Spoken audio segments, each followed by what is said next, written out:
Hello, I'm Senator Deb Fischer, and I have the honor of representing the great state of Nebraska in the United States Senate. For generations, our military has answered the call to protect our freedom at home and our interests around the world. These service members are men and women of uncommon courage. From the shores of Normandy to the fields of Korea and beyond, America's sons and daughters have never wavered in the defense of liberty, both as a fighting force and as a force for good. Because of their sacrifice, the 20th century was the American century. But our work is far from done. Every generation faces evil, and every generation has been called upon to step forward and protect our way of life. Our nation faces many challenges, and I believe the federal government has no higher priority than protecting the American people in an increasingly dangerous world. With this responsibility in mind, the Senate will soon consider its annual bill to authorize funding and set policy for our military, known as the National Defense Authorization Act, or NDAA.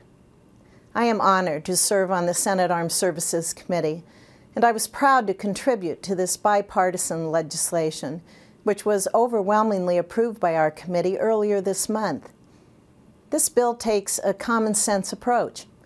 It cuts spending from programs that have been delayed or failed to perform, and it redirects that revenue to meet the critical needs of our warfighters. In all, this year's NDAA finds $10 billion in savings, which it uses to increase the capability and the training of our men and women in uniform. It also invests in the future of our national defense, setting aside $400 million for the development of new technologies that will ensure our troops maintain their superiority on the battlefield. We are also addressing issues like the growing bureaucracy at the Pentagon. Our military is getting smaller, but combat units shouldn't bear these cuts alone. This bill targets real reductions for headquarter and management staff as well. It would also take steps for real reforms to our acquisition system, the way our military purchases weapons and equipment, to prevent wasteful spending. It's no secret we live in a very dangerous world. As chairman of the Senate Armed Services Subcommittee on Emerging Threats and Capabilities, I'm deeply concerned by growing instability, particularly in the Middle East, where violence continues to consume Iraq and Syria. From Iran's nuclear ambitions to China's aggressive territorial expansion, Russia's belligerence as a regional bully, and the growing threat of the Islamic State, we have no shortage of challenges. This underscores the importance of providing for our military. A strong and capable defense deters our adversaries. President Reagan said it best with his principle of peace through strength. It remains as true today as it was 35 years ago. But as we all know, sometimes this deterrence is not enough, and Americans are called to act.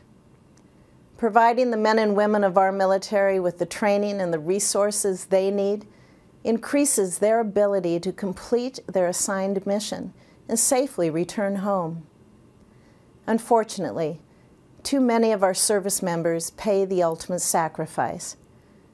From natural disasters to war-torn nations, the United States has rapidly deployed to help those facing danger.